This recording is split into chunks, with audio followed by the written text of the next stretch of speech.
Yes. ඇත්තටම අද දවස ගැන කියනවා නම් මම කවදාවත් සයිබර් සිකියුරිටි ඉගෙන ගන්න හිතලවත් නැහැ.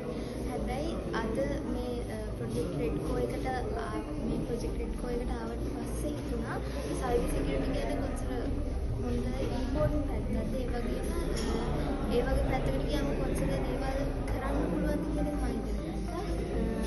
ඒ වගේම ඒ සම්බන්ධ කෝසස් අපේ ලයිෆ් පාත් එක මේ හැමදේම ගැන ඉගෙන ගත්තා. ලොකු එක්ස්පීරියන්ස් එකක් ගත්තා ප්‍රොජෙක්ට් එකේ. ඒ වගේ ඇත්තටම මේක ඕගනයිස් කරපු සයිබර් සිකියුරිටි ගොඩාක් thank you. software engineering student කෙනෙක්.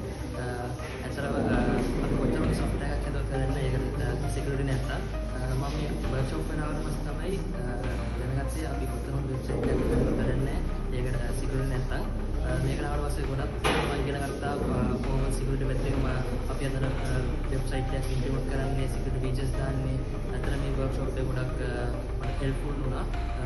මම thank you කරනවා හවසන් campus එකට අපිට මේ වගේ event එකක් organize කරලා. Thank you.